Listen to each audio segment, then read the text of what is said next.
early April before growth starts significantly above ground. Put down the preen at the recommended rate. I think they show two different rates by picture on the bag as well as explanation or box because it comes in both.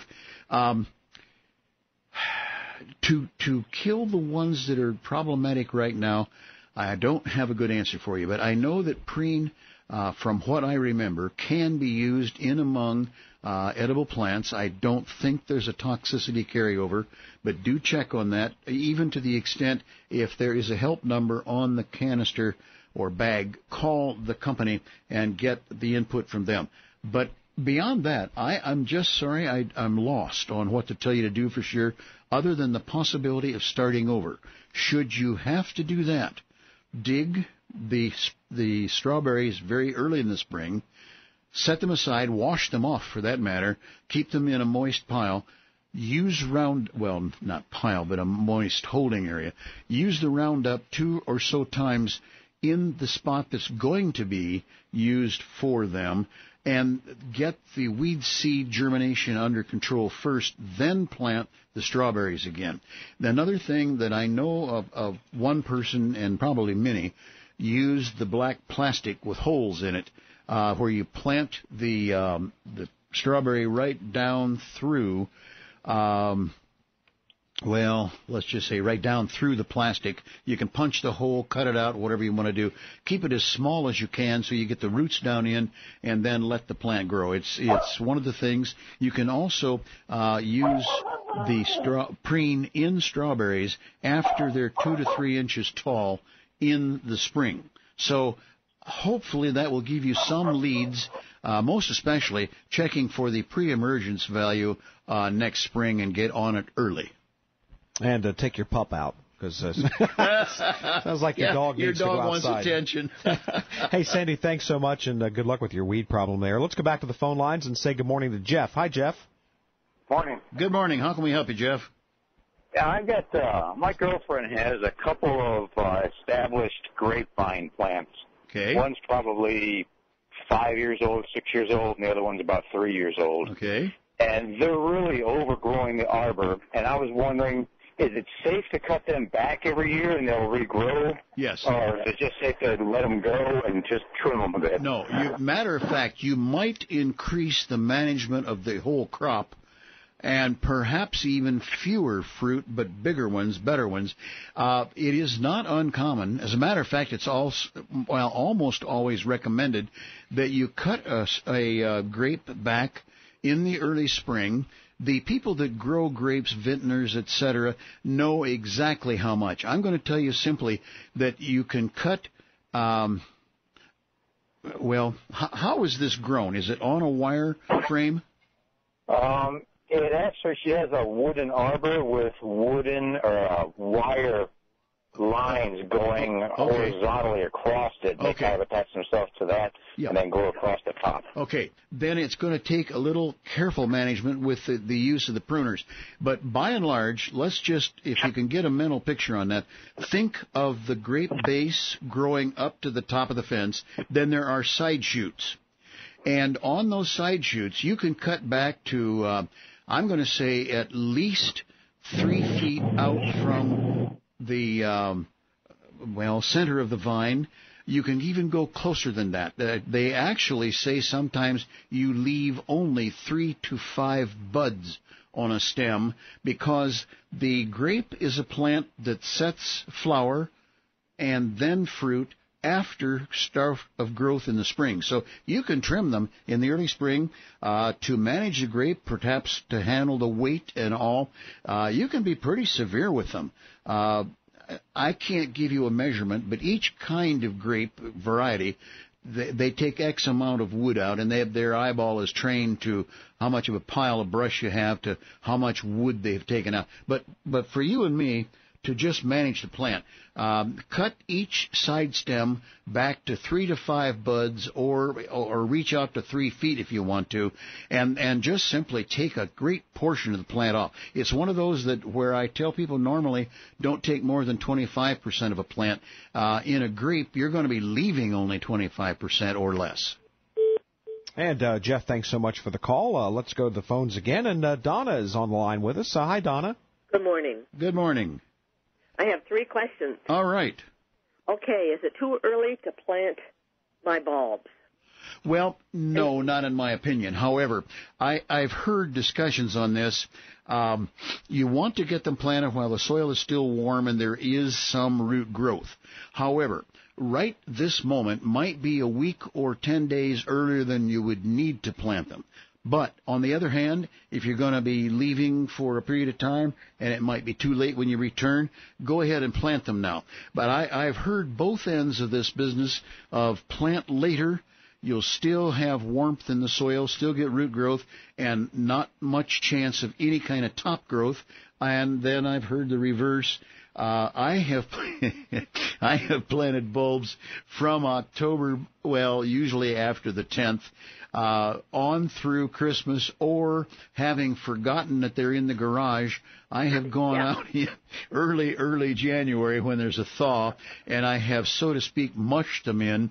But I recommend that period of October 1 to November 20, well, let's just say till Thanksgiving. Okay.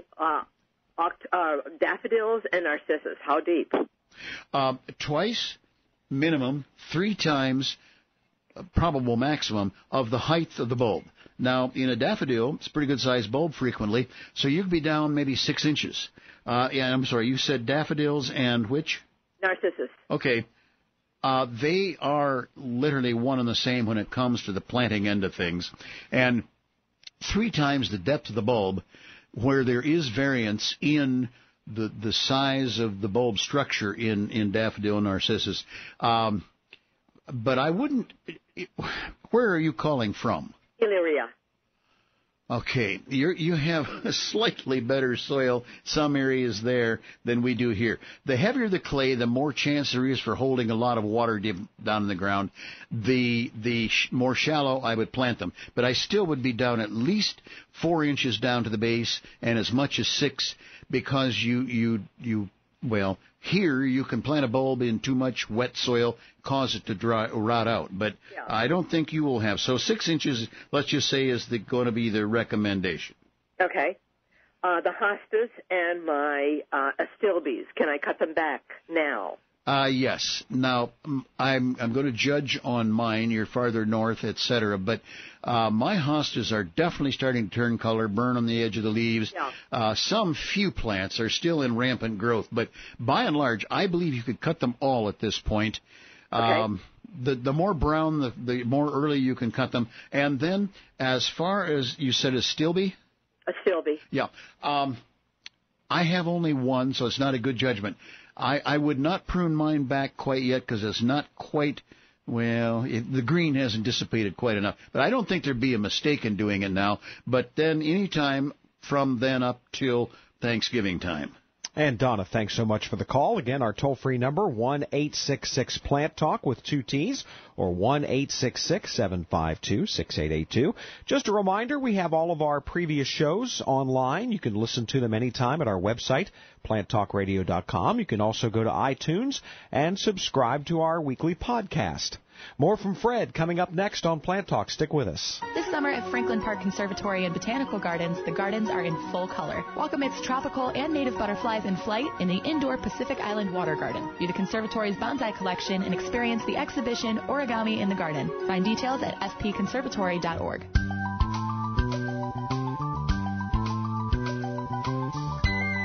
And welcome back to Plant Talk.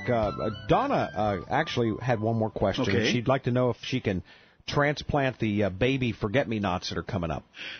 Yes, and Donna, you're going to lose a good bit. However, I have done that, and I'm going to suggest that you kind of supersize the root clump. Now, at least the ones that I have moved are quite shallow-rooted, and then they go out, even on the babies, 3, 4, or more inches. Well, now, you can't take all of that, but I would certainly come out of there with a, let's call it a baseball-size clump of soil. And if there's 2 or 3 plants in that same clump, fine. Then I know that the mortality rate even then will be on the high side, but much of the seeding that the plants did this last year will also germinate and come along in the spring. But I'd say there's no reason not to give it a try at this point. At least you'll have some where you hopefully want them. You know, you just talked about fall lawn care a little bit right there, and then we had a question this week from Mark, and he says that he has a small patch of yard and he wants to put some sod down. Okay. Instead of seeding, and he wants to know basically how you get that sod ready for winter and make it survive over winter, and what kind of fertilizer you put on it. Well, I'm going to call it a standard fertilizer. Now, you can pick your own favorite brand. Then it comes to where to put it. Back in the day when I was affiliated with a sodding company, we always put fertilizer down under the sod pad. We used, I believe it was a standard 10-6-4, because we didn't want to get into, let's just say, a real heavy hit of any of the elements, but we did want the roots growing down through it. I know that many a lawn prospered from that. I also know then when on occasion that didn't get done in the right order, fertilizer was applied immediately after the sodding. Now, I also know that in the most dire of conditions, and this actually happened, we were obliged to put down, several thousand yards of sod, and the weather and construction and all kinds of things delayed us. It finally came in due time. We got it laid, and interestingly enough, with the exception of just what couldn't be done properly after dark, the sod was laid, no fertilizer under it. We didn't have a chance to tamp it down, as was common then. And it froze that night. Well, it started to freeze and then literally froze the sod pad right down onto the soil because it was a deeper freeze. And I thought, oh, Lord, what are we going to do? You know, I'm wringing my hands, and then there's essentially nothing I can do other than a session of prayer. And lo and behold, that sod took a hold in the thawing and freezing period of the winter. The moisture from snow and rain kept it moist enough, and of course the sod was barely growing in the first place. And come spring, it was a miracle. I don't know whether prayer or good luck worked. I think a combination of the two, because that came along. So the point would be, Mark, you can fertilize under it. I would even suggest, if you do, and you're not doing too big an area, I would use the Osmocote. It's a little expensive when used that way, but it's a very, very slow release. You can, and I'm going to jump into Scott's Turf Builder, you could use Scott's Turf Builder on it. No other chemistry, just the Turf Builder. You could use one of the winterizer fertilizers we just spoke of. It's high in phosphate, lower in the nitrogen, and so on. So any of those, I would prefer, when you're going to do it yourself, I'd prefer to put down a very light coating at the let's just say the regular rate recommended, right on the barren soil. Then down with the sod, water it in, and keep it watered. Sod, probably, even as it is slowing a bit in growth, you probably are still going to have to water every other day thoroughly for the first week or 10 days. Then you can go to maybe every third or fourth day, depending. As we get a little down the road, if you've not done this before, I call it grabbing the sod by the hair of the head on one of the corners of the roll. And as soon as you try to lift that, and you get resistance, meaning there's new root taking a hold down through fertilizer into soil and so on, you can start backing off to probably even one good soaking per week. And as soon as it needs mowing, get it mowed. Hope that your knees don't cramp up too much while you're doing it, and good luck. And thanks so much for the question. Again, you can always email Fred a question at fred@planttalkradio.com. We have some more email questions, and Fred would like to speak a little bit about fall gardening. That's coming up next on Plant Talk. Stick with us. This summer at Franklin Park Conservatory and Botanical Gardens, the gardens are in full color. Welcome its tropical and native butterflies in flight in the indoor Pacific Island Water Garden. View the conservatory's bonsai collection and experience the exhibition Origami in the Garden. Find details at fpconservatory.org.